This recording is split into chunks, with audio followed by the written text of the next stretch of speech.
It's like that. I was like, I just spent like, like 5 years, 6 years of my life, like knowing I'm not an idiot, knowing I was leaving money on the table. You know what I mean? Thinking I shook, hypothetically. You weren't leaving money on the table. You were making $2 million and getting paid $200,000. I shouldn't have put you in that position. I said, no, it's all good. I shouldn't have taken the position.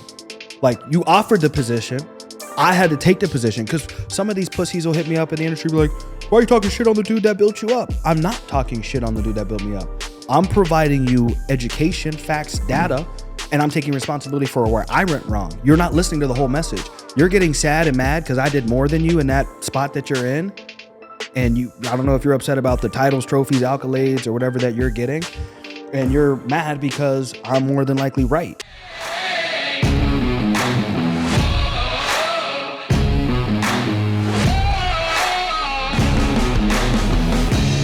way they have the He's got to keep it up, or compensation structure over there, the downlines dilute. So imagine you have have a guy promote people after. out. So so you have to promote people out, and then after your third downline in AIL, so it goes RGA, MGA, and then when he promotes someone to an MGA, you stop getting paid off that. So if he started promoting people, I don't know, to higher comps, imagine you stop getting paid off of that overflow.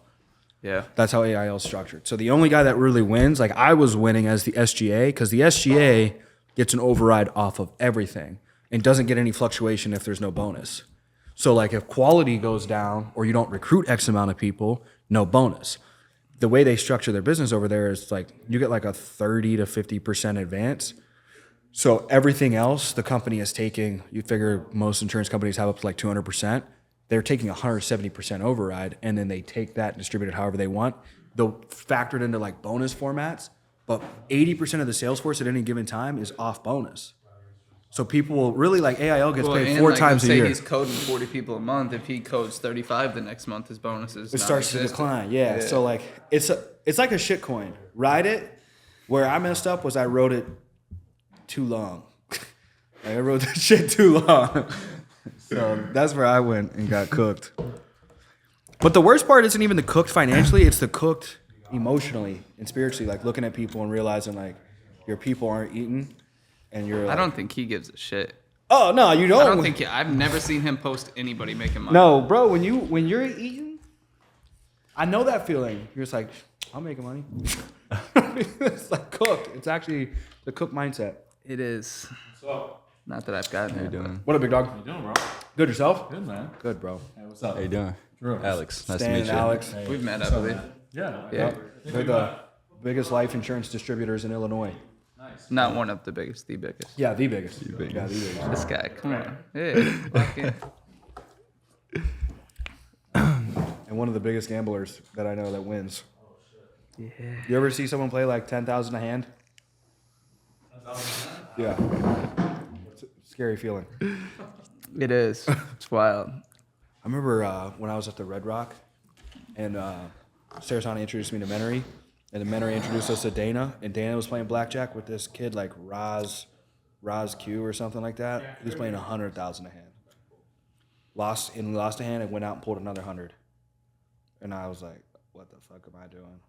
He probably had like $1 million line of credit. He was just Q-Rod or pulling something like markers. that. Yeah, I don't know, like when they got like Dana over there chilling. You know what I mean? I'm with Dana. Yeah. Aiden Ross walked in. Oh, you met all of them? I didn't get to dap up Aiden, but it was right there. Right there? I didn't want to like fanboy. I'm like, Aiden! You know what I mean? That's about feel you. that shit. How'd you get tapped in with Sarasoni? Bro, that was 3.5 years ago before he even started media. I got tapped in with him from like going down to the city and just networking. Yeah, so I got tapped in with Sarasani. It was 3.5 years, probably 4 years ago now, into Chicago, and I was going to networking events because all I had being in the captive company was I had to become, you have to become like a insane marketer because you're not capitalizing on distribution through an individual agent. You need bodies. And so like the easiest way to get as many bodies as possible is to find like big key, influencers or people that know a lot of people and then tap in with them, create content with them. And you see that with a lot of captive guys right now, just taking my play on like, you know what I mean? Yeah. You got to capitalize on the key influencers. So I get plugged up with Sarasani, chill ass dude, but he humbled me because we do our podcast and I show him the 1099. I don't think he did it on the podcast, but he was like, oh, that's cool. But how much do you keep? And I was like, I don't know, like 10%. He was like, bro, are you like an idiot? Basically. And I was like, why? So you're telling me out of those $1 million, $2 million, $10 million, you're giving 100,000, 200,000? Yeah. Yeah, like year? 10%. Yeah. I'm pretty honest about it. Yeah. Oh, I'm pretty open shit. about it because like, I did not negotiate a good deal. How old are you right now? 22. Yeah, I was 21 when I signed into a business So partnership. who's getting the other 90? I don't know. That's a dispute that we had as I was entering the partnership. So then how did the taxes work on that? So I know. So here's how it broke down. When I signed into this franchise ownership, it was explained to me, hey, look, you're going to be franchise owner. It's going to be X amount of split for the one owner. We'll just say hypothetically for the people involved. You have Timmy, which technically could have been me, and then you have Joe, which could have been my business partner. And the reason I'm saying this stuff because there's been a lot of shit that's been signed. Yeah. So like Joe hypothetically was at 60, I was at 40, but I was 21 is what was explained to me. So it was like, hey, I'll take care of the money and everything. I'll W-2 you. I'll take care of taxes. I'll take care of everything, which is understandable. Like, okay, maybe you're looking out for me because you've been my mentor since I was 18. And business expenses. I saw expenses. I had a business Amex, you know what I mean? So, but you followed me for a little while. So you saw I wasn't out buying Lamborghinis or mansions or anything like that. Team dinners, team bonuses. Other than that, team networking, you know what I mean? Team marketing, Esteban, shit like that. So That was all covered. You didn't have to pay I put that on the business card, you know what I mean? But it was typically an average of 20, 30 bands a month. But a 1099 with $2 million adds up to what? That's 160 bands a month. So after you factor out taxes, let's say we don't have any write-offs, which is impossible. How do you not have any? No, I'm just saying hypothetically. Like even if you did the math, because I did the math generally, and then I had a lawyer do the math as well.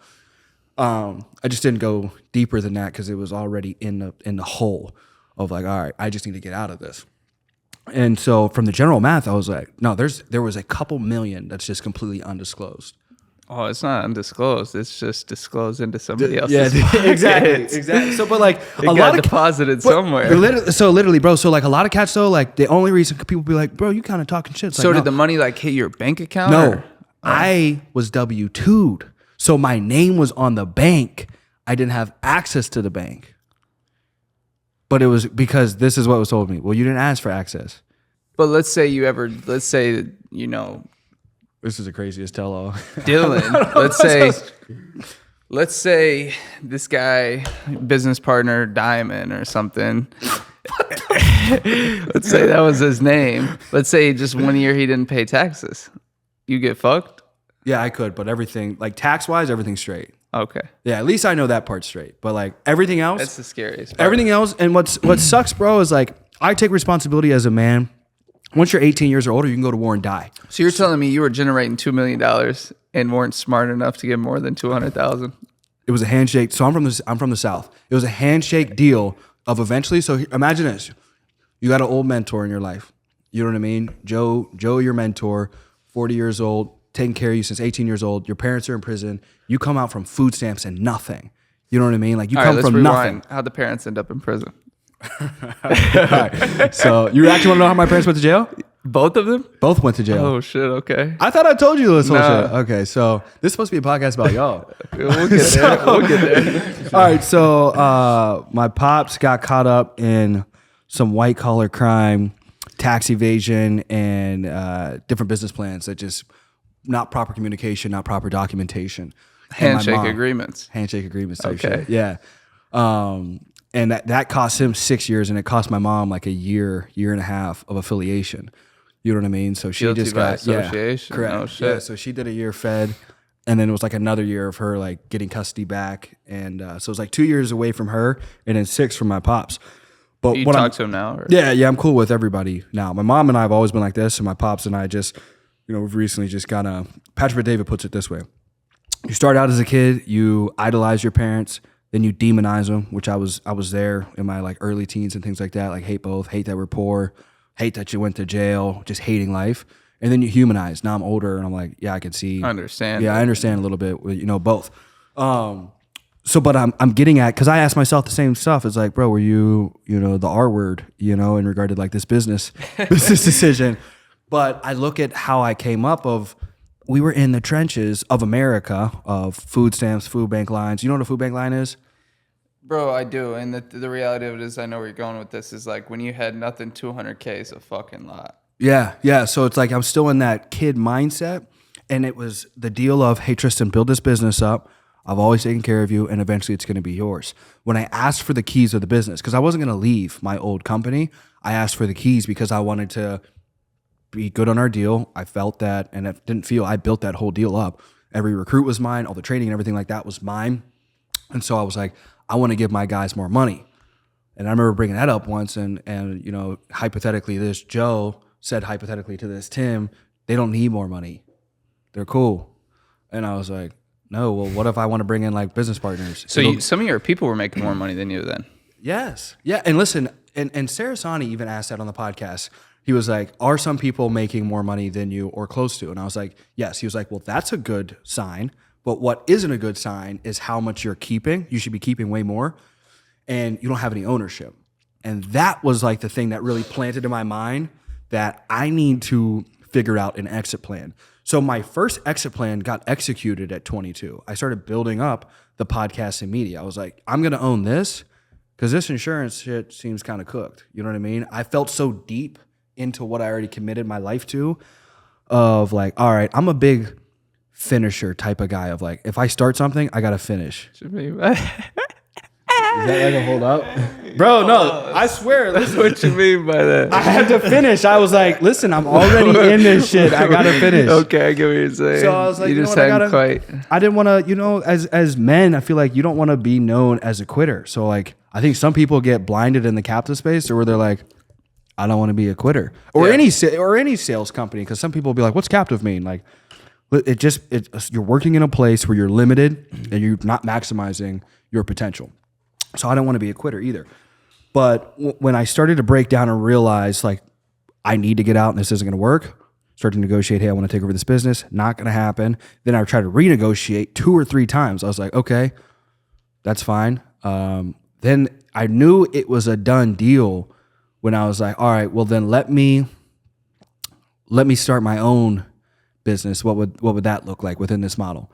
You can take one person and start all over. And I was like, but I recruited all these people.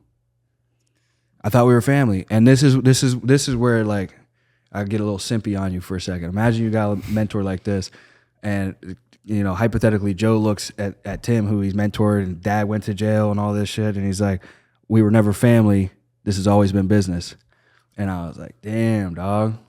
Like It's I just like that. I was like, I just spent like, you know, like 5 years, 6 years of my life, like knowing I'm not an idiot, knowing I was leaving money on the table. You know what I mean? Thinking I shook, you know, hypothetically. You weren't leaving money on the table. You were making $2 million and getting paid $200,000.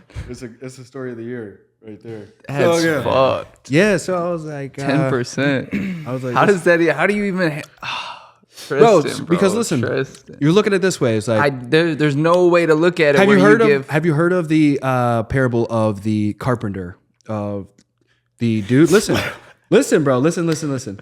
Have you guys heard of The Apprentice? Where the apprentice works for this carpenter, this master carpenter, and he has him building homes and everything like that. And on the final home, he's like, "Hey, build this home. I'm not going to help you." And he's like, "All right, cool." So he starts cutting corners though on building the home, and so cuts corners here, cuts corners there, and the home's not like up to par. It's not a high quality house. And then he says, "Hey, I'm going to give you the keys to this house." It's like, "What's this for?" The apprentice is like, "What's this for?" It's like, "This is your house." If you knew it was going to be your house, I didn't care about the upfront cash because I thought the business was going to be mine based off the deal that we had made. What's the logic behind that though? How is Jimmy or Timmy gonna give away his business and just let you have it one day? That's the dumbest. It's my business. Like so I went to build Chicago with nobody. A couple people came with me. So I'm gonna build this thing up. You build this thing up, I'm gonna give it to you. Why not just give it to you while you're building it then? Exactly. Isn't that stupid? That's exactly when you break down like, hey, listen, I'm going to support you for a couple years. You build this to here, I'll give this to you. But he wasn't supporting you. Your own income was help giving him the money to give you half of it to support yourself. So here's the captive models on where they like deceive you. And right? Like, listen, here's the captive models on how like they deceive you. You got to imagine most kids, especially if you have no access, no exposure to any type of business, especially if like financial acumen or anything like that, You get involved with the business, you're making a couple six figures, and you're like, oh, okay. Eventually I could have this business. You buy into all of the mindset. Like how many talented people have you met in sales companies that have no ownership for making a fraction of what they deserve, but they almost believe something, and it's like you're talking to a wall. Bro, I got this kid on Snapchat, and I pray he watches this so he can wake up. He works at like something farm, like. I can't show this podcast to anybody. Why? Okay, something farm. What happened? He works on some farm, but it's in the insurance industry, Okay. So we won't put their name out there. But he posted on his Snapchat, he goes, "Oh, just finally accomplished one of my goals, sold 100,000 personal in 1 month." I stood up, I said, just out of curiosity, what does one make off that? He goes, roughly 20K. And he was like proud of it. And I said, that's it? And he goes, yeah, but he said what you said. He goes, yeah, but it's a long-term vision. I want to have my own agency one day. Like the guy above me is doing 500K. And I was like, 500K a year?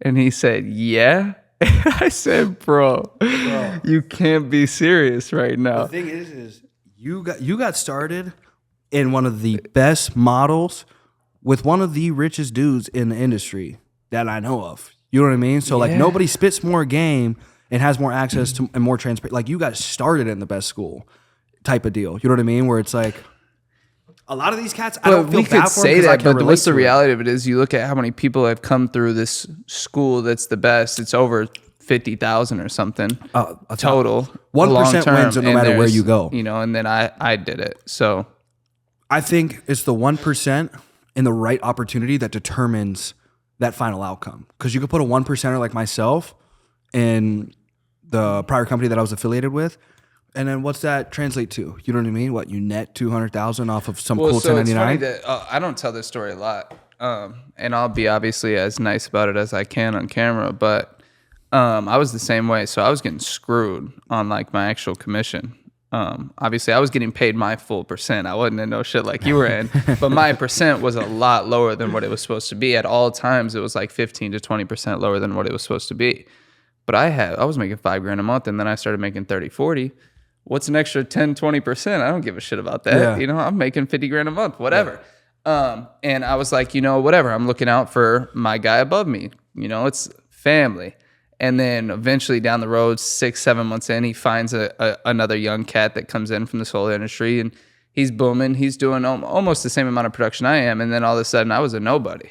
It was like, didn't talk to me anymore. Didn't treat me right. Yeah. Wasn't taking care of me the way he was taking care of me before. And it was like, this is no longer family. He just found another shiny object.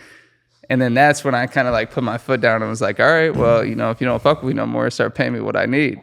And so that's the biggest thing I'm trying to like bring awareness to the industry is like you're not going to have family like you're going to have like as men. Where I went wrong is why would I expect someone that's not my family to treat me like family? I should expect like you're saying, like, bro, why did you think that? Well, I came with this southern childish gullibility, poverty mindset of like, well, this dude's my mentor. He's gonna be my family and take out. Looking back at it though, you're a businessman. You don't blame him. I don't blame him. I don't blame him. Business. We talked a couple months ago. Called me up and he was like, I shouldn't have put you in that position. I said, no, it's all good. I shouldn't have taken the position. Like you offered the position, I had to take the position because some of these pussies will hit me up in the industry, be like, "Why are you talking shit on the dude that built you up?" I'm not talking shit on the dude that built me up. I'm providing you education, facts, data, and I'm taking responsibility for where I went wrong. You're not listening to the whole message. You're getting sad and mad because I did more than you in that spot that you're in, and I don't know if you're upset about the titles, trophies, accolades, or whatever that you're getting.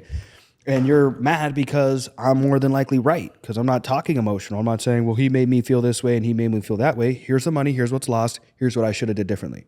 You know what I mean? And if people get upset and they're like, why are you shit talking? I'm not shit talking. The fact is, I got 1099, $2 million. I just posted one too. I'm getting blown up right now. I just got 1099, $2 million, and kept 200,000 of it on my own. That's a fact. I just posted. So last year's was 1.4, and I know every time I posted, it blows up, and people are like, "Holy shit!" And then I'll tell people like, in any business model, you ain't keeping all of the bread. You know what I mean? Like, I'd see. Maybe I'm in just the wrong business model then, and mine's not real I'll because tell I you feel this. like I know from seeing how you run your business, I know you're spending at least 30%. Now 70, 60%. On what though?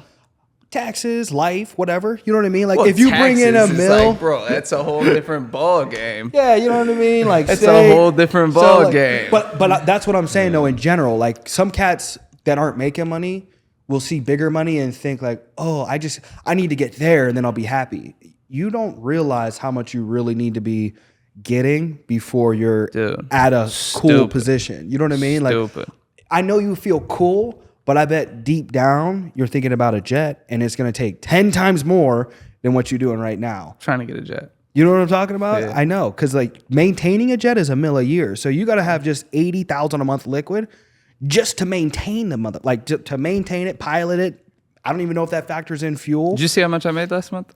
It's like 700. 730. 730. Yeah, this month it's already.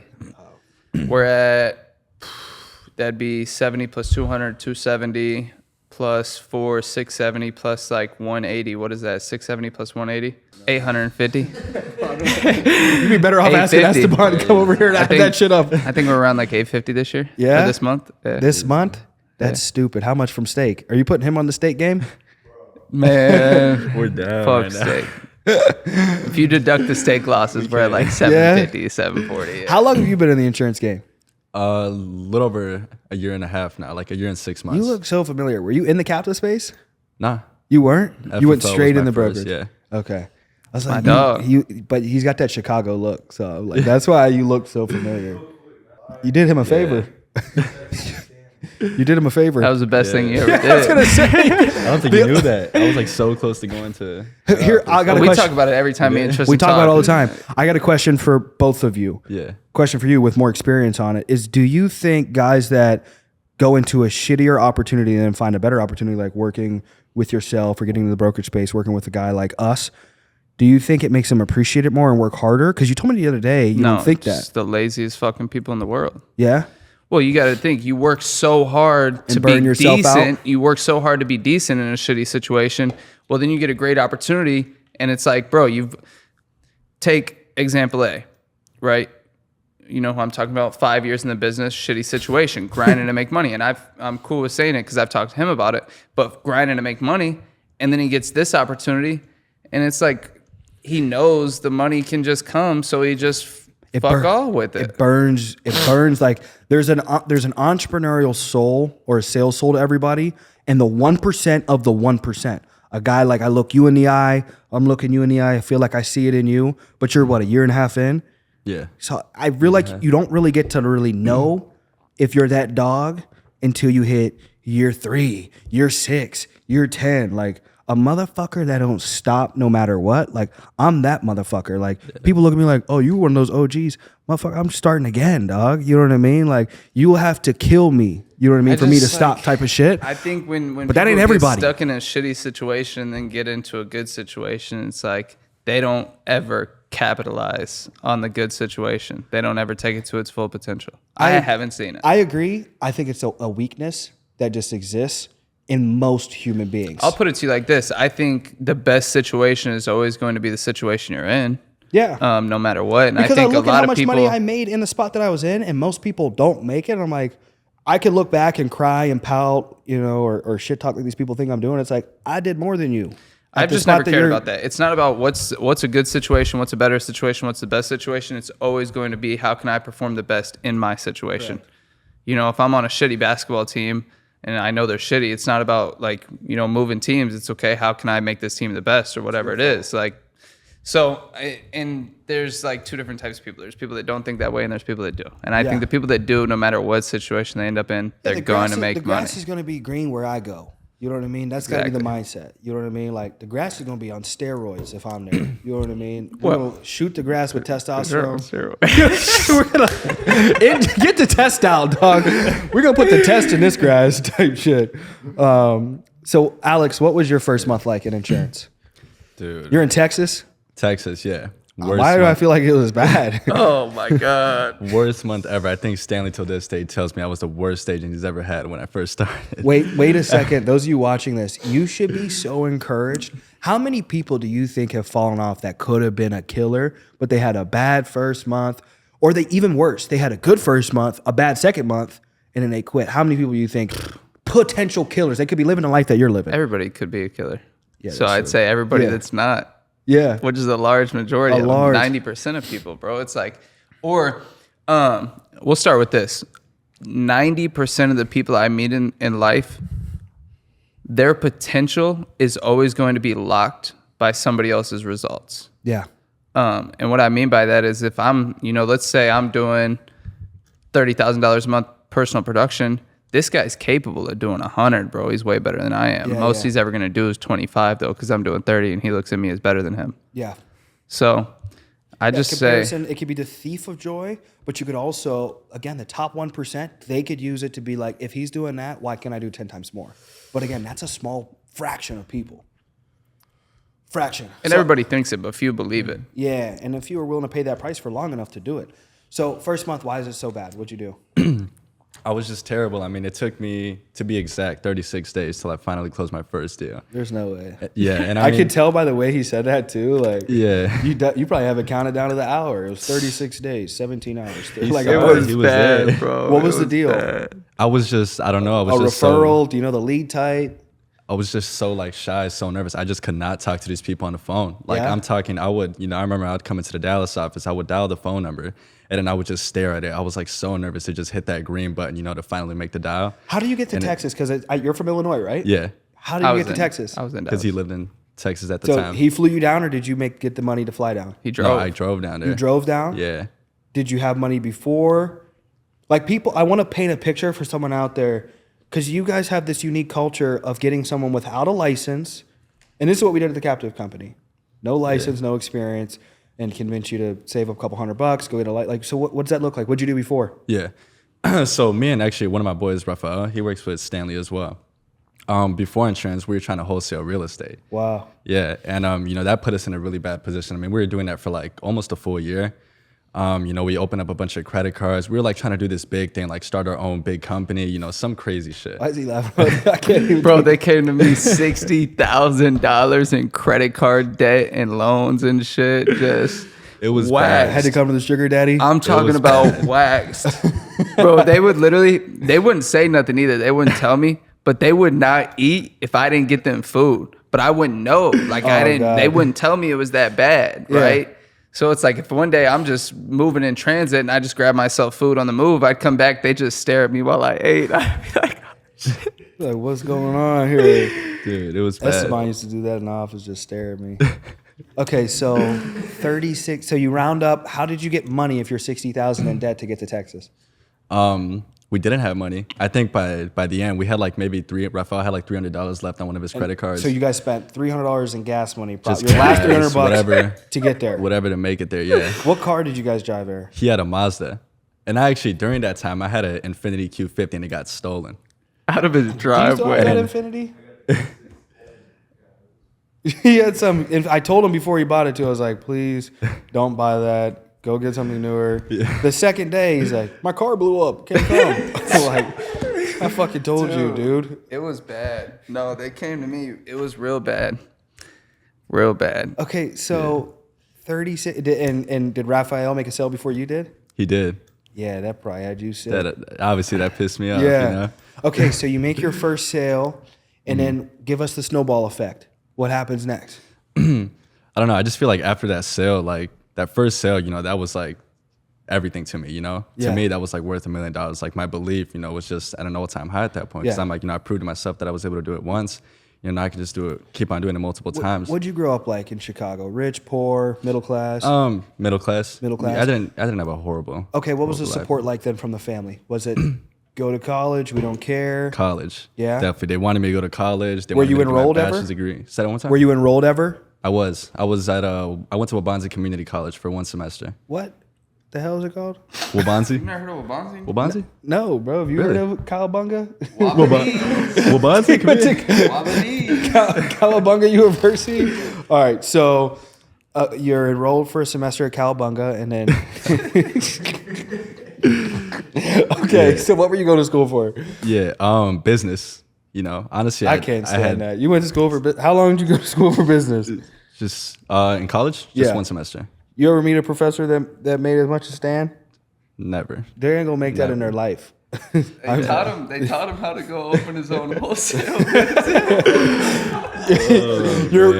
They should make a Rich Dad Poor Dad. They should do like rich businessman, poor businessman, and you should get all your advice from the poor businessman of the college professors teaching about business. Here's how to go $60,000 in debt, and then here's how to make $700,000 in a month at 22 years old off steak. The only note he ever wrote down was leverage, and he tried. Can you imagine? You go to Stan's office for the interview, and he's like, "Let me see your college notes." Boy pulls out like leverage, just a big leverage. Like, oh, so what leverage do you have? 10 credit cards maxed out. That's great. Okay, so you make your first sale. You head to college. Was the family ever getting super pissed? No, in the beginning, definitely they were really pissed. 'Cause, I mean, think about it this way: we were doing the wholesaling stuff for like a full year. you know? And then out of nowhere, we're just like, we're making no money. Like, and our credit card payments, they were due. They were past due. Yeah. It's like, we have to make money today. Like, we can't go another day without making money. And, we knew Stanley before he even started insurance because we used to work out at the same gym that he worked at Signature Fitness. And we'd see, we're over here dialing from my basement or from like a garage. How crazy of a feeling is that when you know someone when they have nothing to they're doing insane. something that's like an anomaly. Like it's not seen, heard of. Like, so what is that like? It's insane. I mean, like the way I looked at it, like, damn, I seen the way Stanley changed, how much his life changed, the money he was making. And, I just looked at it like, if he's doing it, like, I know I can do this as well, You're like, if fucking Stan's doing this, I could do this. Oh, chill out now. Hey, I didn't say it. Alex. Dab me up on that shit. Dab me up on that shit. Hey, clip that. You can collab me on that. Nah. and like, It's like, if Stan's doing it. and what's funny, like, I remember, it was like 6-7 months during this wholesaling thing. Like, Stanley would call us up and like, hey, how's it going and everything. We'd be like, oh, it's going amazing. We're making a lot of money and this and that. And like, for me, it like. And to interject on that. So the Raphael dude he's talking about, we call him Raph. Raph worked with me at the gym. Okay. And he'd always be trying to like steal my membership deals. He'd always be trying to sneak people into the gym and shit. And it's like fucking with my money. So when Raph went off and did this wholesale thing, they go ghost. Instagram profiles don't have profile pictures. Snapchat accounts are deleted. The only thing you ever see from them is them at 4:30 a.m. every single day at the gym, right? So then you hit them up and they're like, oh yeah, no, it's going good, dude. We're wholesaling. And like on social media, wholesaling is this big thing where people are getting paid fucking, all this money. Everybody's right? a trillionaire in wholesale. Everybody. So anyways, I'm pissed. I'm like, these motherfuckers, they can't be making more money than me. Yeah. I love it. I was pissed. Did you ever make a wholesale sale? We made one deal. One deal. It was like their first month. So was it like some grandma or something? It was actually it was in Addison. You know where Addison, Illinois is? Yeah. And it was actually what were we doing? We were driving for dollars. So like we were going around neighborhoods, looking for distressed properties, putting up sticky notes. Yeah. Finally someone called back. Your house sucks. Call me. Yeah. Literally, I think it was just, I have a quick, this is Alex. I have a quick question. Call this number. Yeah. That's all we were saying. And then finally someone called us back. And then, I don't know, like it was just perfect timing. They were like, yeah, we're actually moving to Arizona. We don't even need this house. We were actually looking to sell it. So it was just perfect timing. We set up a time to tour the property the day after. Came in with contracts. We had no idea what we're doing, no idea where we're supposed to sign, but like, we just did it. We finally agreed on a price. I think we took my dad in there as well because he does construction. So like he helped us like pretty much evaluate like for remodeling, like the numbers and stuff. And we finally agreed on a number. They signed a contract on the spot. Yeah. And we made $15,000 from that deal. Hit them with the wholesale upselling. Put it all back into the business, and after that, didn't make anything back. Fire. Okay, fire. When did insurance start taking off for you? For me, it wasn't until it was around like my 3rd, 4th month. Okay. Was it just production? Just from production, yeah. Okay. What was the first month you made like $20,000 plus? 3rd, 4th month? $20,000 plus. I'd say like my 4th month. Okay. Like my 4th month in. What do you think changed? Your confidence? My confidence, definitely. Yeah. Yeah. Just my confidence on the phones, you know? Yeah. And like I said, you know, I proved to myself that I could finally do it. And I think another thing as well is like, because around that 3rd, 4th month, like Stanley started bringing in like a lot more people as well. You know, the office was starting to get full. It's also when I came back to Illinois, because I was in Dallas. Yeah. Yeah. Illinois popped for you guys. Why Illinois over Dallas? That's where I'm from. You know, you talk about signature fitness. Every podcast or every time we talk to you, you've heard it. That's like, that was my network. Yeah. Everybody I knew, because I moved up here. I was only up here for 2 years. Yeah, because some people say leave where you're from, you'll make more money. But it looks like you went back to where you're from. Look at the business we're in. Yeah. Right? If the business I'm in is recruiting. You're a pyramid master. Whoa. I'm kidding. No. Cut that out. Cut that shit out. No. But for everybody watching, I'm not a pyramid master. I am. Hit me up. Join my pyramid. This isn't. No. Oh, dude, anyways, you know better. Bro, what is this dap up with? Do they make jokes? I'm crying, bro. It's that telepathy. No, so it was like, bro, I was recruiting in Dallas, but everybody, I'm paying for flights, I'm paying for housing. I got 7 dudes sleeping in a 3-bedroom crib. The laundry room's a fucking bedroom. Pause. 7 dudes. You know all about that. I just wanted to hit you with one of those. You hit me with the finisher, and I was like, damn. No, you said I need to finish. Like I didn't say it like that. I said I'm a finisher, but you guys made it weird. You said I just can't stop it until it's finished. Like. All right. So you had 7 dudes in you. What happened next? So, I mean, bro, people are getting homesick. People miss their parents, like mommy and daddy. They want to go see them again. You know, that's the worst. So it was tough. I mean, and then I already had access to an office in Illinois. And that's where. What was the first office like? The first one was technically our Dallas one. How shitty was that? It was. I mean, it wasn't shitty. Oh, I was hoping you were going to tell this crazy story. Cause my first office, it was like 1,000 square feet in Lincoln, Nebraska. No, we had 3,000 square feet, something. But it was like all furnished. It was nice. Yeah, no, we didn't have that. We had no furniture. But we had like I said, 4 or 5 guys. But my main guy, Roston, at the time he was my main guy. He had came down to Dallas and then he got homesick. He missed his girlfriend. He was like in love, and he like wanted to see his parents and shit. So he moved back, and they were technically his agents at the time. So they ended up going back up there too. So, and at that time I got my tonsils taken out. I went to Mexico for a week as soon as I was healed. So I'm like 3-4 weeks, 0 work at all, running it from Dallas. But every agent I have is up in Illinois. And then me and Ross were butting heads. He just like couldn't do what I wanted him to do. So eventually, you know, I could tell something was off. I called them. I said, hey, there's going to be a decision probably about 2-3 months down the road that somebody's going to make. I'm not going to tell you any names, but I want you to understand who's going to provide more value for you. And I want you to really start to assess where your loyalty lies. Because right now the loyalty lies in the person closest to you, but I think you should really look into who's going to take you the furthest, not who's the closest. Yeah. And they were like, what are you talking about? And I said, just know in like 2 months there's going to be a decision you have to make. Yeah. And just make sure you make the right one. Love you guys. Peace. And that was the phone call. 2 months later, Roston's out the door. He's leaving. Did he go to another team? He went and tried to start his own company. He's back now. He's one of my biggest legs now. He's back. He's kicking it with us. Oh, so he's cool. Cool. Ross that's my dog. Yeah. So but I knew it. And it's funny because when you look at the last 2 years, I've been able to tell you everything that was going to happen a month or 2 before it happens. And I've told them, like, they'll bring in a new agent and they'll be like, oh, what do you think about him? And I'll be like, he's cool, but this is going to happen in like 3 months. 3 months down the road, boom, I'm right every time. Yeah. So just really good at reading people, but they made the right decision, obviously. So when Ross was out the door, there was no leader in Illinois, and I had like 6-7 guys up there. So I was like, all right, I'll come back. And that was right around the time where with my dude, I realized it wasn't family. And we were kind of beefing. So I was like, fuck this, I'm out of here. Yeah. Went back to Illinois and blew that shit up. Like my first month with them, they were doing like 10 grand a month.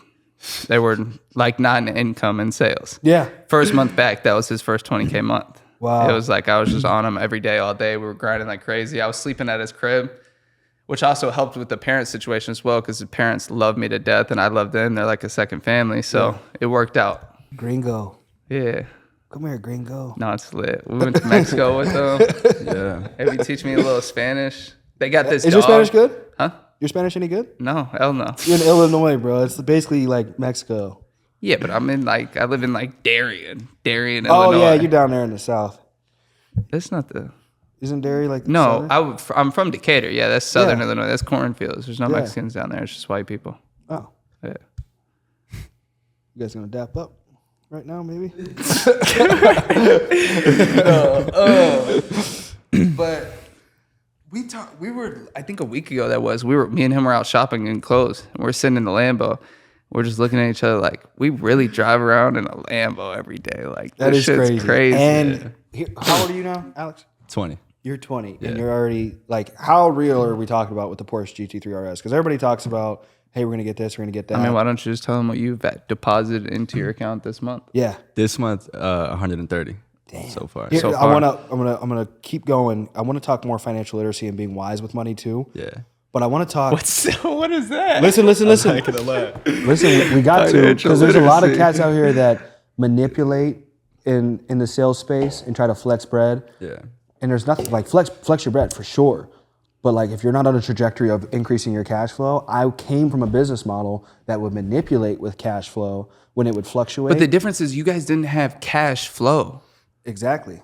You didn't. You had deposits. 4 months, yeah. So, and it's 4 months out of the year. These guys will get deposits. They'll manipulate and utilize it for recruiting. But there's nobody over there, and I don't want to say over there. Let me There's break not a down lot the of math to people. you on brokerage space. Like, and you know, because you're diving into it or Yeah. whatever now. Here's the math on it. Let's say you're at 120%, right? If I bring one person on at a 90%, which is a really high comp for a brand new agent, and let's say I spend $2,000 on fresh leads for them in their first 2 weeks, which is a good lead spend. You ideally want to get to around $4 or $5 a month per agent. Yeah. That's when you're starting to sell $40,000 a month. At a 120 on a 75% advance with a 25% persistency hit. So I'm getting 75 of 75, right? Yeah. So, and I'll do it on a calculator. But if I can get that one agent to sell $30,000 in their first month, and that's with giving them $2,000 of leads off rip, getting them started as quickly as possible. So you do 30,000 times 0.75 times 0.75 times 0.3. I make $5,000. That's $3,000 profit, but that's $5,000 a month. Yeah. I don't even think I did that right. Give me a second. No, I didn't. But for 30,000 times 0.3 times 0.75 times 0.75. Yeah, no, it's the same number. So for the audience, and what I'm trying to separate here, and what I'm trying to bring to all of us as young cats, is there's not a lot of people out here telling us, and the brokerage world, you don't have to worry about it as much. But if you're working in a business model where you don't own your book of business, so that's something you guys don't have to worry about. You own your book of business. You own your renewals. If you left, it's your business, correct? So you guys are, right? Yeah. Yeah. So it's your business. Now imagine these guys 4 or 5 months out of the year, they get big checks, they get big deposits, etc. They use that, they flex that, they go buy the car, they go buy the watch, but they don't have any other security. So let's say I get pissed at you in another sales model, and you're one of my downlines. I could take your whole team because I'm just the code upline. them direct. I code them directly to me. Yeah, so now you have a watch, you have a Lambo. I have your whole team, dog. I mean, bro, but the reality of it is essentially that could happen here.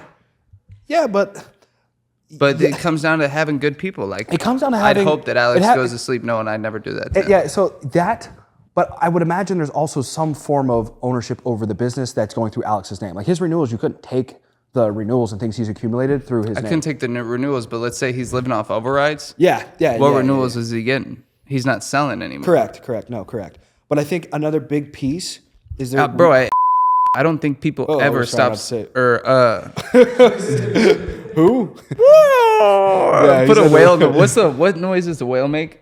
Just whatever. I don't think Never they mind. make a noise.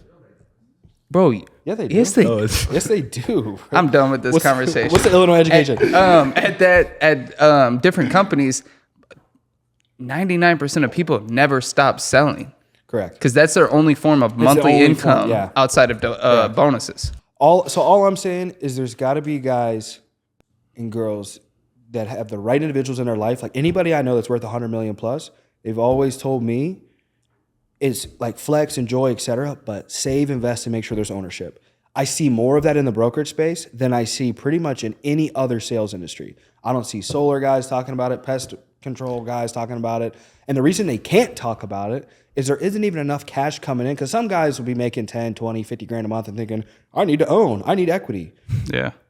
With what, well, bro? My other thing as what well is like, into? I try to get them to be on the same page as me. Is like, if I can stay down for as long as possible while I continue to push it up, then once I'm up, I'm up. Because a lot of people hear you talking about to be making $1 million a month, making $1 million a month at 22. They don't know about 2-3 years of you living with roommates. How many times have you skipped meals, early mornings, late nights? I've seen you even recently stay in the office till 10, 11 p.m. Well, midnight. bro, it's because I'm still working. So the reality of it is like my income is continuing to increase. Yes. And at a point when I let my foot off the gas, it'll continue to increase a little bit, and then it'll kind of balance out, and it'll stay balanced out for quite a while as I give comp bumps across the board and things just start to level out. And then I'll take like $100,000 to $200,000 hit, and then it'll balance out, and I'll stay at that number for a year or two, right? Or I could just stay down, continue to work, push this thing to $1 million, $1.5, $2 million a month over the course of the next 2 years.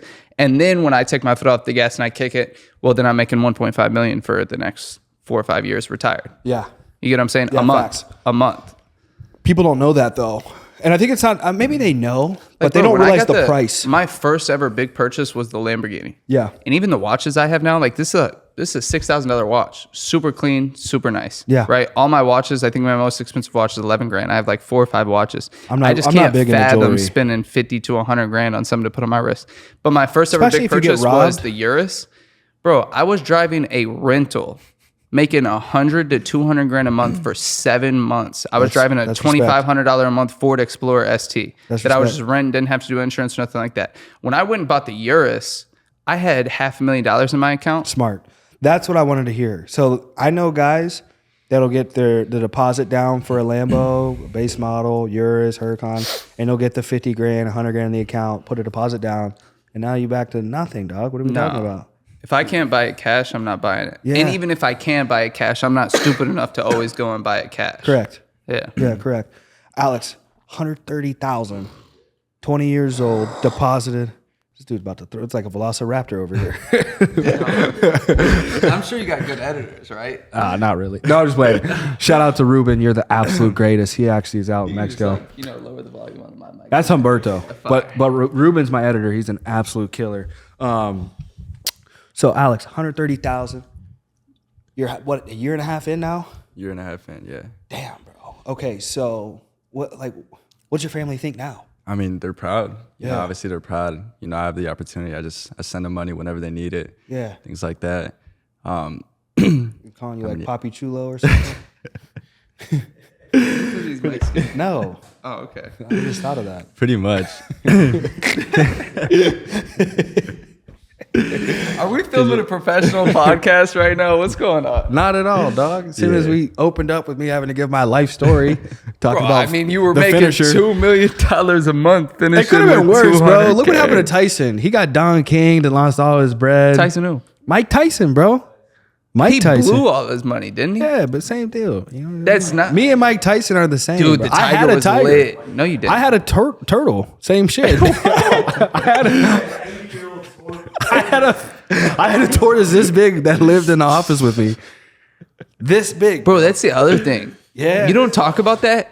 You lived, like, dead ass lived in the office. Because cats don't realize I was taking the 10, 15, 20 grand a month I was taking, like, for my cut and still putting it back into the business. Like, all the bread was going into the business. Hey, so when you're going to your office, but you're coming from that side with the little rinky-dink gas station, you know how there's the exit? But it low-key splits into two, and every now and then you get confused, and you take this one, and it loops around. Yeah, but you're supposed to go. Yeah. I always got. I heard that you used to take this one and then just, fuck it, drive right over because you forgot. I had to get a lawyer on retainer when I was your age because not of anything other than I drive like a maniac. Yeah. Crazy. You know what I mean? Miami's a good spot for you. You can't really drive like a maniac. Yeah, no. You just Uber everywhere. Literally. And I'm talking about, I don't know if that's... they put up a fence there now.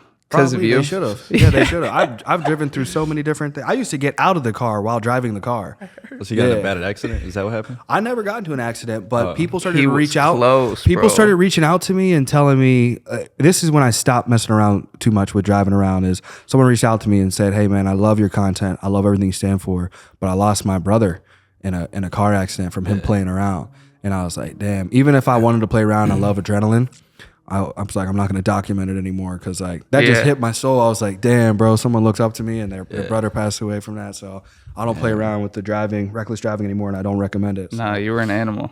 Yeah, we was terrorizing. Menace. Yeah, we was terrorizing. Just waking up in the office, hitting the streets. Man, you know, you did everything out of there. Haircuts, everything. I got everything. I got videos and pictures of me living in the office. And the reason I haven't shared it yet is as soon as this business, and it's so soon, I'm gonna hit $1 million a month. Rebuilding, the new insurance business by the end of the year. And then I'm going to post. I went from, because this is going to blow the captive world and the sales world apart of, here's the 1099s I lost all this money on. Here's me living in the office, putting all my money back into this business that wasn't even mine for 3 years, thinking it was going to be mine, to now I'm doing $1 million a month, making, 200, 300 plus thousand a month just from my insurance business. And just try to encourage people, not to rub it in anybody's face, not to flex, but really just to kind of like flex for myself that you can go through shit, you can restart. I'm willing to bet in the next probably year and a half, in the trajectory of the way things are going, said company is going to open up their contract to allow brokerages to sell it. To sell the company? No, to sell those policies. I don't know. You think they would go from uncaptive? I'm willing to bet they're going to have to. That would be the only way to survive. Because the last ditch effort is what they're doing right now is coding everybody through a few people and marketing them. It's like, hey, this guy's going to make $2 million this year. Because there's a couple guys over there that are going to make a couple $1 million this year without the franchise ownership contract. So they're keeping more of the cash. So you know what I mean? Like if you're last ditch effort and you're losing people, what do? Put all your people underneath one guy, make him look super rich. Yeah. And it's like, hey, we're killing it over here. No, you're not. There's 1,000 hamsters coded to that guy, and he's making money, but you got 1,000 hamsters that are about to die. You know what I mean? Eating beans and rice like Alex and Raphael was their first month. It gets harder as the money gets larger. Like full transparency, obviously, now that I'm making 700,000-800,000, even when I was making 500, it gets a little harder day by day to still be as present and aware of other people's incomes and lifestyles. But like when I was starting, even when I was making 100, 200 a month, bro, I didn't give a shit about that. Like, bro, I just wanted to make other people money. Yeah. Because you realize the impact that it has on your money. Well, and it's not even that, but it's like if I want to go on a $100,000 vacation, if I can go with 5 of my boys and it costs us 20 grand a piece, that's cheap. But if I got to go and spend $100,000 to take 5 of my boys on a vacation, that's pretty expensive. Yeah, that is. You could do what some of these sales companies do and just charge them a fee to work with you. What do you mean? Oh, some of the sales, you don't know that? Some of the sales companies, you have to pay a fee to work there. Like at this old company that I know of, there was a fee for you to be a manager. So like the buy-in. You had to pay, no, not a buy-in. You had to pay a monthly fee to have your contract. You had to pay them a retainer? Basically. To make them money? Yes, basically. That's fun. Yeah, basically. Some of these cats don't realize. Like some of these people out here they're pitching into the contest. They're pitching in. There's a monthly fee for their contract, and who knows? Because they'll be like, "Well, you guys are buying leads, bro. You're paying for a business you don't own." That's the funniest shit I ever hear, bro. What do you guys think when you hear someone's like, "I don't have to buy leads, free leads"? What do you think about that? I mean, bro, you make 10 grand a fucking month. What are we talking about? Like. It's the stupidest shit I ever heard. When someone hits me up and they're like, "Oh, I want to come join you guys, but do you have free leads?" And I'm like, "No, but maybe try this place out," and I'll send like a McDonald's application. You know how many at said company, how many top producers I've talked to? They're always like, "Yeah, bro, I'm number one this month. I'm number one. Like, oh, I'm number one in the company. I'm number one this week in the company." And then you ask them like, "What's the most, just out of curiosity, you've ever made in a month?" 12 and a half, 15 grand. What? Yeah. What are you talking about? In a month? How much did you sell? Oh, like 30 grand? That's number one in the company? Yep. But you got free leads. You got free leads. It reminds me of... Bro, I'll give you 15 grand a month and free leads. You just come in to sell as much as possible and I keep all the money. People that ask for free leads, it reminds me of growing up and being on food stamps and being in the food bank lines and like looking around at those people and being like, we are not like these people. They're also so stupid because there's no such thing as a free lead. They're getting generated somehow, and there's money behind the generation. No, correct. And the thing about it is like these people are getting the oldest. Like, bro, I've been in the insurance industry for 2 years. I probably have close to 15, 20,000 of leads. I'll give you free leads. Yeah. Like, it's the same shit. There's $1 leads out there. I can spend $10,000 a month, and that's 10,000 leads. Give 10 agents 1,000 leads a month, and I'll make my 10 grand back, and they'll all make money as well. Like, if you want free leads, bro, I'm happy to give you free leads. That's the stupidest shit ever. What do you guys think of when people hit you up and they're like, well, Stan, I want to leave you and Alex because, I hear this company has better systems and better training. Oh, bro, go ahead. Have a good day. What do you guys think of the people that buy into that, though? I obviously know, you guys don't care about who comes, who goes. Winners are going to stay, the losers go. But what are your thoughts on the people that are getting deceived by, we got the best systems, we got the best training? What are your thoughts on that? Tristan, just out of curiosity, that company has the best systems, they have the best training. How much does their top guy make? You know what I love about Stan is there's only one report that matters. You know what report that matters? The fucking bank account. No, yeah. Oh, okay. The bank account. The only report that matters is the bank report. Like, oh yeah, they're the absolute best, but they only do $1 million a month. So how are we so much worse, but we're doing damn near $4 million of issue paid business with less than 200 people a month? Yeah. But they're the best. They have 200 people and they do 1.5. Yeah. What's good about their systems, trainings, and structures? Maybe, and here's just an idea, Tristan. If they didn't spend 4 hours a fucking day training people and they spent those 4 hours working, I love it. Just an idea, they might make more money. That's the sauce everybody needs. That was when I went to this other company I went to for like half a month. We were there for like 2-3 weeks. They had 3 trainings a day, and I obviously never got on any of them. And then they started getting mad at me. They started wanting me to get on them. And then they started wanting me to put my numbers, because I ran my own Discord. They wanted me to put their numbers in their Discord and their Slack. And then they wanted me to be on their trainings. And I'm like, bro, like, I can hop on this shit, but I'd much rather be making money. Yeah. Like, do you care about me you realize if I put my numbers in my Discord and then put all my numbers into your Discord also, that takes me double the amount of time, which means that's double the amount of time I'm not working. I went to a leadership event and I got some of the best sauce that you could ever get. And it was so many businesses fail because they'll attract winners like a Stan, like an Alex, and then they'll give you the ball, but they'll put stipulations on it. Show up to my meeting at this time. Report your numbers at this. When you find a winner, they don't need to show up to the meeting. Let them give them the ball and then get out of the way. That's Rob Richmond's best thing he's ever done. Yeah. Is, there for a while, he was always like calling in, checking in on stuff. He called me one day. He was like, bro, I'm going to be honest. I think you really just want to be left alone. And I was like, man, thank God. Just like, let me I've been telling you every day for the last 30 days that it's coming. It's going to work. Just give me a little bit of time. Give me 30 days. And then it did. Now our phone calls are, hey, Stanley, you broke another record. Congrats. Yeah. How you doing? Great. How's the kid? How's the family? How's life? Come on. It's chill stuff now. So that's one of the biggest things. But like when people are always talking about like training systems and structures and putting the label the best, that's a really big label to put on things. I don't know if you remember our last podcast, but I'll never tell you we have the best systems, training, or structure. I'll never tell you we're the best in the industry. I'll never tell you I'm the best. I'm just going to tell you factual things. Here's how many people we have. Here's the production we do. Here's the amount of money I make. Here's the amount of money you make. Here's the amount of money we make. Go find somebody that's doing more monetary value, and then let's talk. Literally. And it's rare. Now, you said the other day, and I want to hear, you said, man, we got the most profitable team in the business. And I wanted to let me say that in there. I said, Stan, I hear so many people talking about, because I'm new to the brokerage space. He's like, I hear so many people say we do this much and we do that much, and I make this much and I make that much. Stan goes, well, we're the most profitable. And I wanted to make a hot take on that to get everybody's attention. Because why are you guys the most profitable?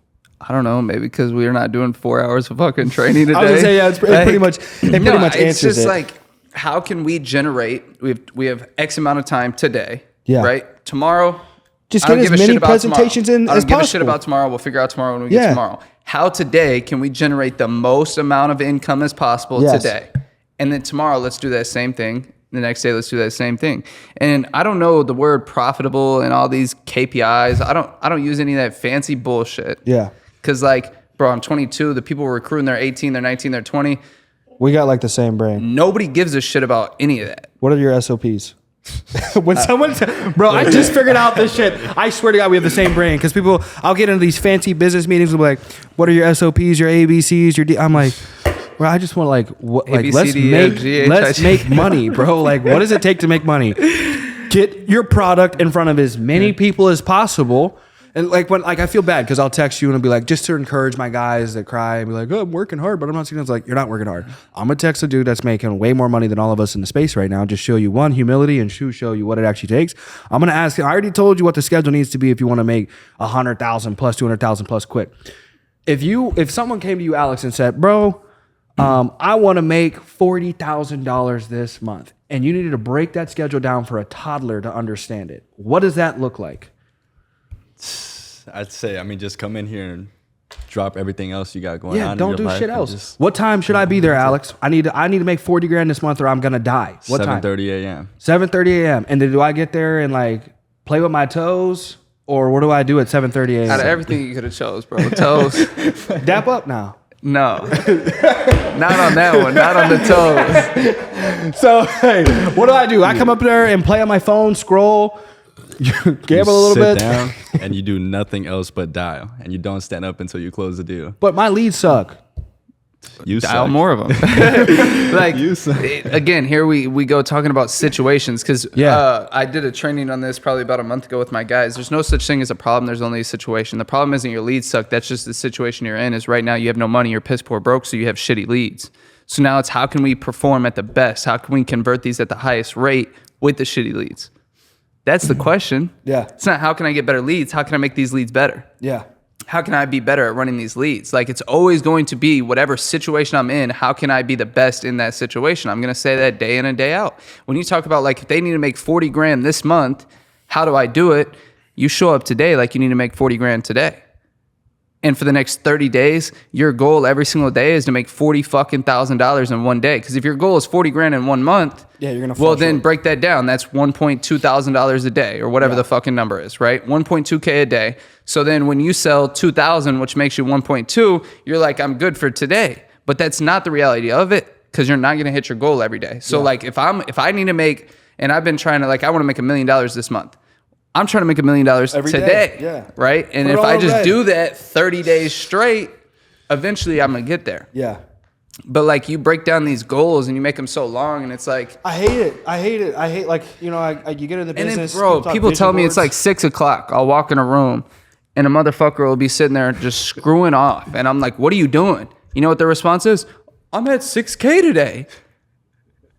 You think I give a shit? Like, get to 10, bro. Get to 15. Like, that's great. You're at 6, but you have 3-4 hours left in the day to make as much money as possible. Yeah.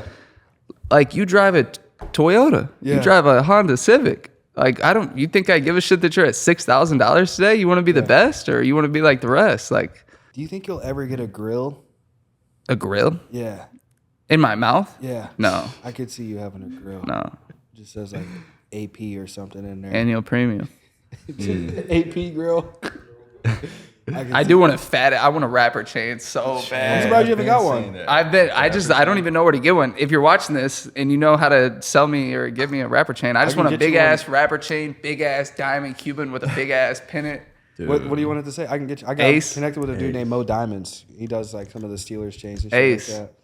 Yeah, we can get that shit set up. Need a rapper chain for you guys sure. should get matching ones where like it's like. Bro, we're not up. gay. No, I'm not saying. I'm not saying that. I'm just saying. It's just so when you guys dap up, the chains connect and they dap up and they maybe make a sound or something. Like I can't dap the homie up. Like it's great. No, it's great. I love it. I love it. I'm just saying if you have matching dap up chains. Just all jokes aside. For people to get successful and just like be a little more serious about making money and things, like the only thing that's serious when you're serious about making money is making money. It's making money. Nothing else matters. Joe said I looked ugly today.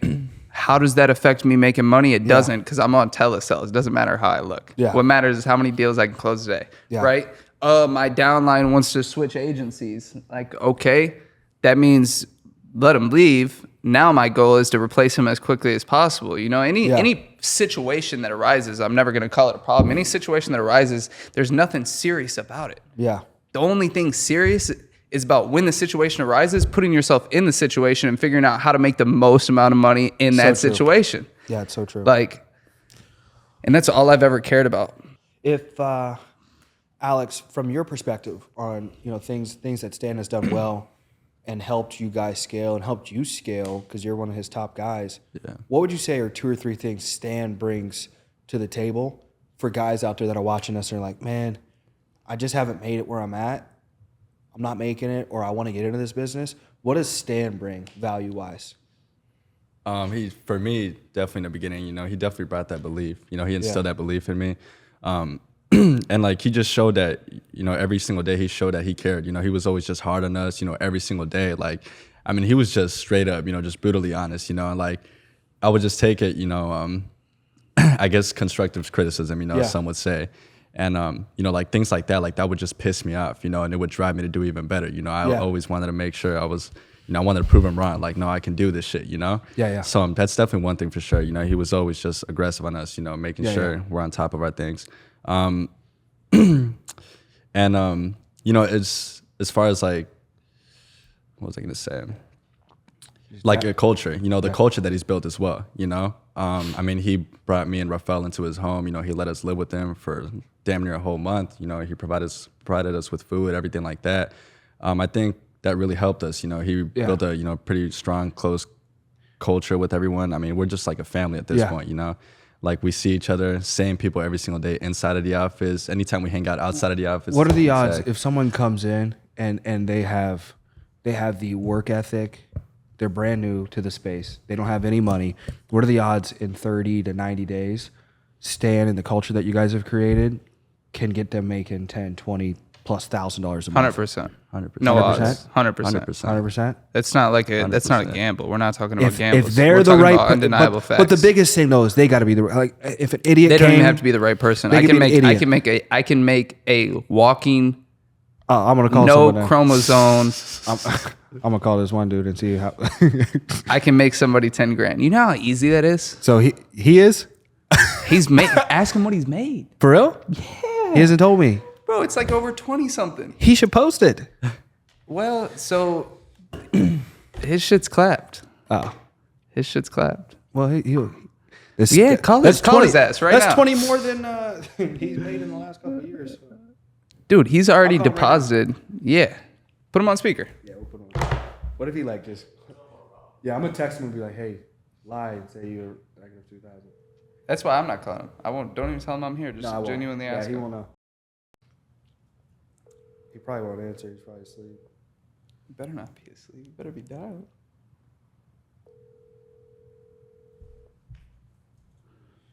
Welcome to Verizon Wireless. Your call cannot be completed as dialed. Please check the number. Oh shit! He didn't pay his phone bill. No, I'm just playing. That's how his phone always is. Yeah, it always sounds like that. You gonna be sad if he answers me and not you? Oh, I'll be sick. But he'll know. Should be. No, but even him, bro, he's deposited over 20. 1,000%. So but I want to like drive home though that if you lose, like we said in the very beginning, if the grass is brown where you're at, is because you are. No, I'm not gonna keep going with that. The grass. I'm not gonna keep going. No, seriously. No, like I like what you're saying.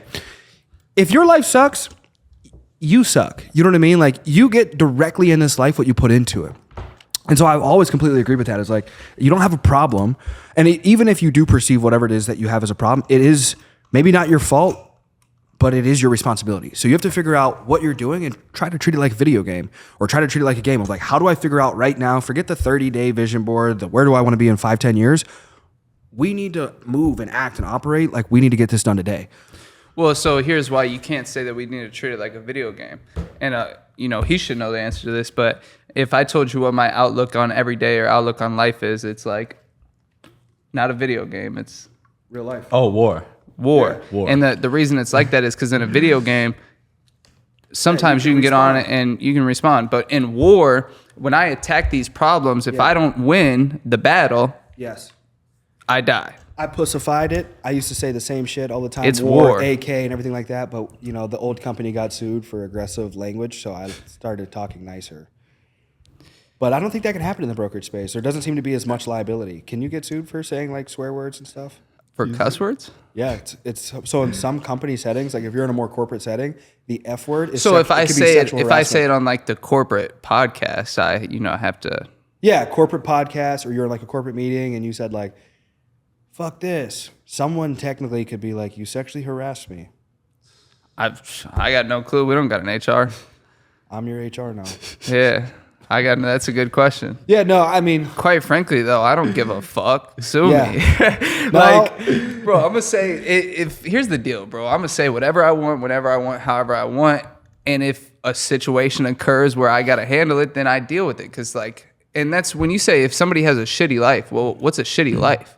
That's you true. realize that's not a thing. yeah, no, that's very true. Because the only way for your life to be shitty is if you had shitty thoughts. Yeah, Because they're like, let's take a homeless dude.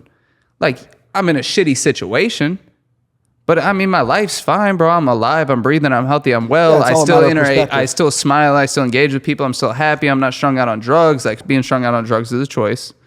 100%. Having a shitty life means you have shitty thoughts. Have you met a homeless person not strung out on drugs? Or is Yeah, that just Miami? yeah. And one thing I'll be in Miami. Every homeless I have people, no I'm like, man. idea. Yeah, Miami. I'm like, man. I've met some strung out on drugs. It's scary. I've been looking for homeless people, not just in general, but See, I'm different. Like, I'll give a homeless dude some money, but I also want to have a whole conversation with them. I completely like, agree. I stop and talk to yeah, all no, I of them. completely agree. But I'm like, man, I wonder which one of these guys isn't on drugs, and it seems like most are. Because I want to take a homeless dude off the street and turn him into a millionaire in insurance. Yeah, that'd be crazy. That'd be lit. That'd be crazy.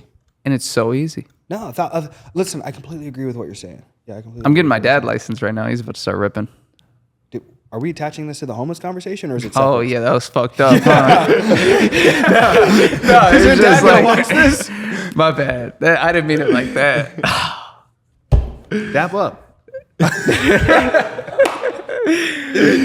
Oh my God. Just, bro, like, you guys gotta just have a little more fun. Everybody gets their feelings and emotions so Oh, tied bro, up in I have shit. too much fun. I mean, I Well, just live There's life. a point where it's a little too much. You know? No, yeah, no, I have so much. It's crazy. And, look at what you're doing. Yeah. You're generating, I mean, you're not getting paid shit, but you're generating $2 million a year. Well, that was You are that was now. then. You are now, that I was know, then. but- but that's what's crazy, and I can't wait to make content on this. Is I will have surpassed what I made through my old insurance business netted in 3 years off of 1099s. That up to $7 million this year, which obviously isn't that hard. So you netted 700. Yeah, let's say it's 700 something thousand. So this year it will net over $1 million in income, which is crazy because All off of insurance, or is that everything you dabble in and put that's it, together? You know what I mean? Me hustling a little bit, but the insurance should. It's him selling shit to me, dude. No, listen. The insurance should be. The insurance should. Technically, the 1099 from this insurance business, you know the numbers that we're doing. We have a good spread. I call you up and ask on what to do, what not to do. And that's another thing. I've never been scared when I'm going into a new space. I didn't go into a new industry, but I'm in a space I'm not too familiar with. So I don't have to like reinvent the wheel. I usually just call up the people that make the most money and ask them, what are you doing? And then it's never anything like rocket science. That's what I hate about, anybody in any sales space. You're like, I don't know what I'm doing wrong. It's like, I know exactly what you're doing wrong. Show me your schedule and show me who you're getting advice from. So usually, number one is usually the biggest thing that I'll see individuals. They'll be working from like 1 p.m. to like 5 p.m. I'll disagree with one thing you said there. The show me who you're getting advice from. Not that I disagree, like who you get advice from is important. Yeah. But I would say that 99% of people's problem is they're always seeking advice from people instead of seeking advice from themselves. And what I mean by that is any problem I've ever had, Yeah, you didn't learn as much. or before I got into problems, like I don't want to go ask somebody else how they solved it. Because if I ask you how I solved it and I solved it the same way, we're never going to know if I could have solved it better. Yeah. Not saying that like, I and like that's that. not me saying that I have an ego or I can do it better or anything like that.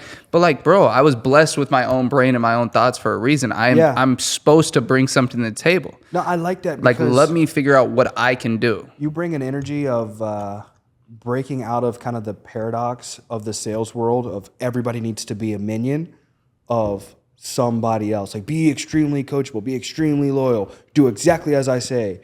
You kind of like that game. You know the game, Simon Says?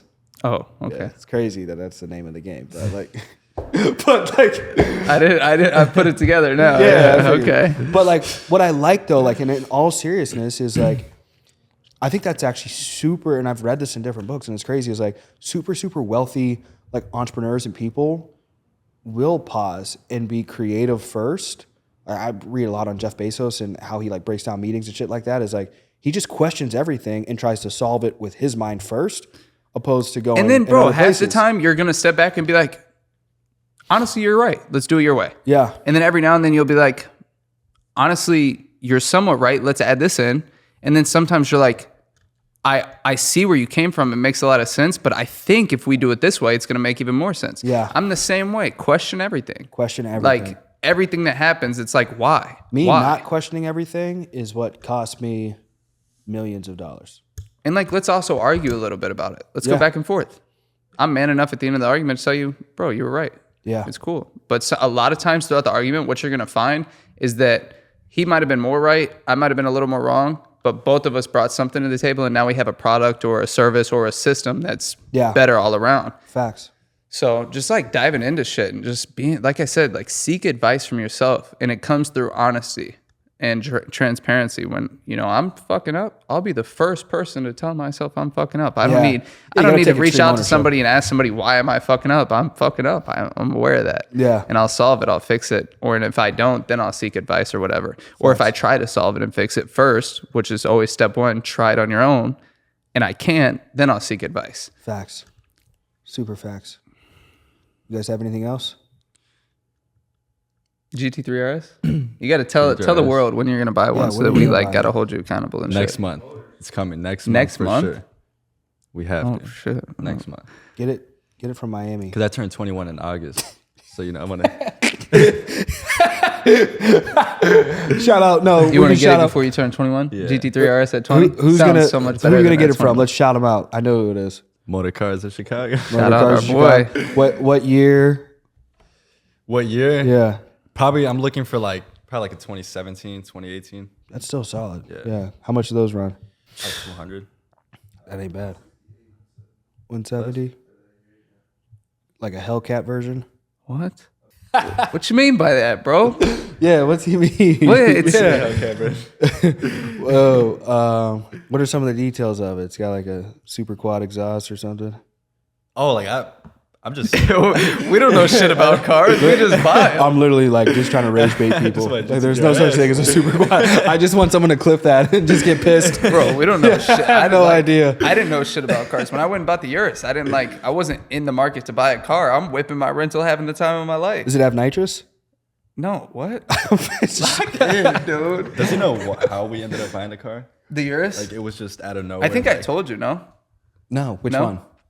When I bought my Urus. Yeah, you just like pulled up and bought it. So, well, yeah, because I'm at the office and Ben, mind you, I've told you, I have zero calendar, zero schedule. Yeah. If I remember it, it was important. And if I don't, it wasn't important. Well, Ben pulls up to film, you know, Esteban don't come show no love no more. So No. he's sending Ben. Ben comes promoted. up to film. He only comes when we come to Miami. That's the Yeah, only time he'll come. he's But promoted. anyways, Ben comes up to film and he's like, I'm in the office, chilling, doing my thing. He walks in there. He's like, you want to film? And I'm like, dude, I'm beat. I'm not trying to film right now. He was like, bro, we have to film. And I was like, oh shit. All right. So we go to start filming. Ben's a dog. And I was like, where's Alex? Where's my boy Al? We'll just make him film. He's on the phone or something. I was like, give me the keys to the M4. I'm gonna just go do donuts and drive crazy, and that'll be the content for the day. Like, here's what you can do when you're in sales. Yeah. You know, we'll make a little clip. That'll be Yeah. it for the day. Alex was like, oh, bro, no, you know, the tires are somewhat bald. I don't want you to wreck it. I was like, bro, you don't even know how to drive for real. Like, I'm not going to wreck it. We're straight. And then I was like being petty to him. I was like, you do realize I could buy about 10 of these cash right now today. Like worst case scenario, I wreck your That would car. have been way cooler. I than wreck your buying car. one. You end up with a better car. And then his smart ass, he said some smart ass shit. He was like, well, if you can buy one, why don't you just go get your own and drive it? And I was like, you know what? Screw you. So I told Ben was like, let's go to Motors. So then we went to Motors. So I'm in there screwing around. See this purple Urus. Shit's clean. So on 4G autos. Yeah. What you know about them 4G autos? Oh, yeah, bro. So long story short, I'm like, all right, how much? He said X price. It was like 260. I said, 260? Fuck. How much you want down? And we started running the numbers, and it was like I only needed to put like 80 or 100 down, but I was like, I'll put more than that. So I ended up putting 150 down. And then 3 weeks later, I hit the casino for like 200,000. So I ended up just paying it off 3 weeks later. So, but rewind, when I put it down, it's like 6 p.m. Banks are closed. I'm like, oh, we're cooked. And I want to leave with the car today. I was like, can you just give me the car and I come and pay you tomorrow? And he just laughed at me. He was like, no. So I called Chase, called my debit card. On the back of my business card, I called him. I was like, "Hey, can I increase my debit card limit to 150?" They were like, "No, we can't do that." And I was like, "Yeah, you can." And they're like, "Let's transfer you." So they transferred me to the fraud department. I got it increased. Tap to pay. I Apple paid my shit for 150K. Holy shit! Yeah, just I on heard some that. spontaneous I shit. literally heard like that. no bullshit. Making the biggest purchase of my life. I was probably in the dealership for an hour. Wow. Just walked in, walked around, picked out a car. That one's nice. How much is it? Sign it up. Let's go. It was that quick. I bought my dad you seen when I posted, I bought my dad a truck. I woke up one day, and it was like 3 to 4 days before Father's Day, and his birthday was like the same time. Father's Day was like the 15th. His birthday was like the 17th or something. And I've been talking about getting him a truck forever. And I was like, all right, let's go to Motors. You know, just like I went and pulled out a check for like 50 grand or something. Yeah. And was like, I'll get a truck for like 50 grand. Went in there. Next thing I know, I'm looking at like TRXs and shit. These are like 70, 80 grand. I'm like, fuck, this sucks. And I'm like, all right, whatever. I pick one out. I'm in the dealership for 45 minutes. Test drive it. And I say, sign it up. This fast. Motors is fast like that? Well, like when they, Oh, okay. I buy everything cash. Oh, Porsche, so you Porsche buy- pink slip, Lambo pink slip, truck pink slip. Wow. Everything's cash. Have you ever tried to gamble one? So this is where I'm going with this. Lock in. So I end up wanting to spend like 40 grand on a truck for him. I end up spending 70 out the door for this fucking ZR. I don't know shit about trucks. It's a ZR2. It's clean, bro. It's super nice. He loves it. That's great. So anyways, I'm like, fuck, bro. I really didn't want to spend that much right now. Like that's just another 70 grand out of the account. And that week I had spent like 250 grand. So I'm like, this sucks. That night, I give him his truck, whatever, give him a hug. He sheds a tear or two, says thank you. I go on about my way. That night, I took like $2,500 to the casino. I start playing. Turn that 2,500 into the 70. I'm like, I have the truck back. This is great. Let me just gamble a little more. Get up to like 100. That life's great. I take that $2,000 buy-in to 240 grand that night. Made back my entire week of spending. I don't know. And they just give it to you, bro, in See, stacks of insurance, cash. we can help scale you guys, but I don't know how the hell he gets that money up like that and gambling, Bro, it's all off. People don't believe me. It's all off blackjack. Like that's it. It's all I play. And it'll be like the small buy-ins. That was that night. We have to have you and Just Sarasani. Like, Dumped every bag of cash out on the. Can the camera even I see need that? to. That No, part? like, And then like a week later, turned 2,000 into 200,000. Day later, turned 2,500 into 70 grand. I'm on the heater of a fucking lifetime here's right the now. content we need: young Sarasani versus Sarasani. We need you and Sarasani to do like a Who can win blackjack- more? Yeah, who can win more? Like a 8. What's the longest you ever gambled? 82 hours or something? No, hell no, bro. Like 4 or 5 hours, 82 hours. How long did that Listen, take? we do like a live stream. 4 or 5 hours. We do a live stream, 4 hours. Sarasani and young man. Well, here's the problem with me is I'm either losing every penny I have in the first 10 seconds or like we're having a good night. yeah, Yeah. that's I mean, you've heard the hands I play. bro, stupid. That night I won 300 biggest- back in January when I won 330 grand in one night at Bally's. I was playing 60 grand a hand Think you'd ever play 100 grand a hand? if they let me. If I had Vegas will let you. I remember going to a high limit table and seeing a guy lose 100. so typically they'll let you but it's not with cash. Like I can't walk in there with $1 million in cash and get $100,000 hand table. I don't think. Like you have to have like line of credits with them because they want you to be like, I don't know how all that shit works. Yeah. Bro. I'm not tapped in with the casinos. I don't know shit about it. You're about to be. Yeah. Yeah, you almost need like a jersey, like a little casino like basketball jersey. So they know when I walk in. Yeah, bro. Something like, do you have like a nickname you came up for yourself? The Ace. The Ace. Oh, what are you? Haven't came up. I with know. one. Can we call like in absolute respect? We get you one like the Joker, and you have a Joker card, and we get you to start gambling too. Well, if we give him the Joker, we got to give him the Urus, the Joker spec Urus. I'm not ready to do that. And you got to buy an SVJ. Scratch the nickname. In the market might potentially, who knows? I'll sell you an if SVJ. I grow a pair of nuts right now and get one. But like I said, I want to buy everything cash. So. Does Motors have an SVJ for sale? Yep, they do. 2 of them. How much? 1.1? 7? A rebuilt SVJ? No. It was Kyrie Irving's old SVJ. No. Yeah. Damn. That You shit seen is they got crazy. the wide Kim Kardashian's wide body Urus in there? No. That shit's nasty. For real? Yeah, bro. They're doing, and I fuck with them heavy. I wouldn't. Yeah. So, dude, you got to get the SVJ is. So yeah, I could go get an SVJ or You get a jet. private jet. Do Daff the jet. up Do on the that jet. one. Do the jet. Do Do the the jet. jet. Do the jet. I'll bro. let you fly Do on the it. jet. Oh, I'm about to answer my girl. Don't say that again. Hey, we're up here. Yeah, you can up? bounce around on the jet. It's open. I took a private jet the other day for my first time, like a week or two ago. It's different. And then you don't see anybody on private jets for real besides like obviously the streamers and shit. But And you that's can all charter. like You can fake charter it money. out. Well, that too, but and then all of a sudden, the one day I decided to fly on a private jet, I'm scrolling on Instagram. There's like 17 people on jets. Yeah. It just pissed me off. Yeah. Yeah. You got. And of course, their jets were bigger. You know, they were allowed to smoke in their jets. They had leg room. They could stand up. Trying to think who I. We're in the jet, bro, stressing for our life. I'm just full transparency on the camera. We're in there. Oh, it's a tight jet. Yeah, we're like sleeping on each other's legs. And on the way back, for whatever reason, it was freezing cold. We closed all the vents, but it was still freezing. And we had one hoodie on the entire jet. So there's 4 of us fighting for one hoodie, trying to stay warm. It's like, bro, how do we got all this money and we're on a private jet right now and we're living like this? This shit didn't even make no sense. You're on one of them Cessnas or something. That was one of them That's what spray it was called. planes. It was called a Cessna. Them like farmer planes. It was out there spraying for you. Nah. You guys went and sprayed a field. Nah, it was nice. It was decent. It was just a little small. Yeah, no. I'm trying to think who I can broker a deal with, sell a jet, and take a commission off of it for you. That sounds like Tristan. I'm about to go find a jet right now. Hey, I got my boy about to buy a Sounds like jet. Tristan. Let's hit a lick.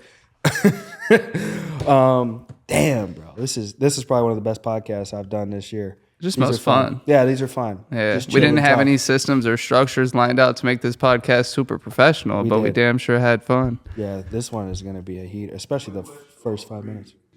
Yeah, bro. It was literally one day, like I know how you spontaneous operate. thing. I know Yeah. how you operate. You're one of my favorite people to talk to in the space because you keep everybody.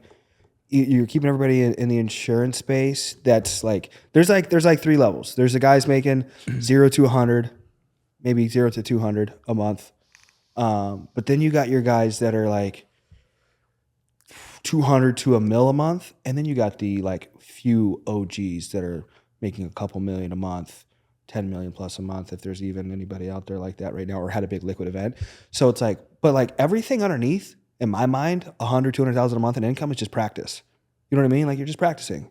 And then I like what you bring into it as regard to like finding that own creativity of going within your own mind and figuring out what do you want in life. If you're watching this and you're thinking to yourself like, man, Stan's making 700, 800,000 a month, you know, that's awesome, but I only want to get up to 80,000 a month. I used to tell guys, you know, like your $1 million dream doesn't have to align with my $1 million dream. Well, and here's the other problem as well is like, yeah, I'm making 7 to 800,000 a month, but I've always said that like I'm going to make $1 billion, and Yes. I'm not going to be one of those guys that's like worth $1 billion because of stocks and stuff. Like I'm going to actively be generating $1 billion Yes. of income a year. So it's like that's why I'm making 700, 800. Yeah. I'm disappointed. That guy that only wants to Have make to be 80, disappointed, yeah. he's going to make 80 a year. Yeah. You get what, like you said, I like what you said about thoughts. Sometimes I get pissed when people only talk about mindset because I believe you got to show up to the work and do logic, but thoughts precede everything. Like if you're thinking small, why would you expect big? You know what I mean? Well, not only that as well, but like let's say you're chasing 80,000 a month, and that's like your goal. Okay, you get to 80,000 a month, then what? Yeah, exactly. Then what? You just keep Die. working the same amount for 80 grand a month, or you just keep like you facts. retire? What are you gonna do? Yeah, facts. I feel Like you're just chasing a goal that ends nowhere. any man I've ever like talked to that like lived a long life of fulfillment, they all said just work. If you really want to live a long life, and I'll ask guys, if I meet a guy that's like 100 years old and like isn't like hunched over and looks like poor and like sad, some guy that looks like 90, still got money, still happy wife, happy life, just a happy life in general. I'm like, what's the key to like living long? Or like, don't ever stop working. Don't ever stop pursuing your dreams, your goals, and figuring out what do you want to do today. And that's a big thing I like that you talked on. Is so many people get worried about, what am I going to do tomorrow? What am I going to do 5-10 years from now? Chill out, bro. Figure out what you're gonna do today. What are we going to do right now? You know what I mean? Like, how are you going to make $1 billion today? That's crazy. That's the goal. Anything else? It's a wrap. It's a wrap. Yeah. Appreciate you having me. Appreciate you getting on, bro. First podcast. Yeah, you didn't talk a lot, but you did good, bro. I think he had more dabs than words. Yeah, bro, listen. I'll make sure. I think he wanted to dap you up. No. Oh, okay. You're good. Sorry, you freaked me out. That was that motion. I was thinking, I see why it took you 36 years to sell. 36 days. 36 days. Yeah, 36 days. 36 years. 36 days to make a sale, bro. Bro, it was literally like this. I kid you not. Let's say, right, he types in the number, takes him 10 minutes to actually press the green button. Yeah. He presses the green button. He go, hi, Cynthia. I get that vibe. Stanley, Stanley, come here. I got a deal on the phone. Stanley, here, take the phone. Who am I talking to? I don't know. Here, unmutes, hands me the phone. I'm like, hey, how are you? Cold calls. That's why we weren't making any money. We were trying to. Would you like to sell your house? Who's this? We're trying to do it virtually too. That's Or great. like he'd hide. Like you'd be like, where's He'd the hide? house? You'd find the deepest, darkest closet. He'd be in there. Those are the dying. words. I just can't help you on your couldn't presentation die in the front of closet. anybody. It was hilarious. That's great. Humberto, we're was good. bad. Give us a couple pictures.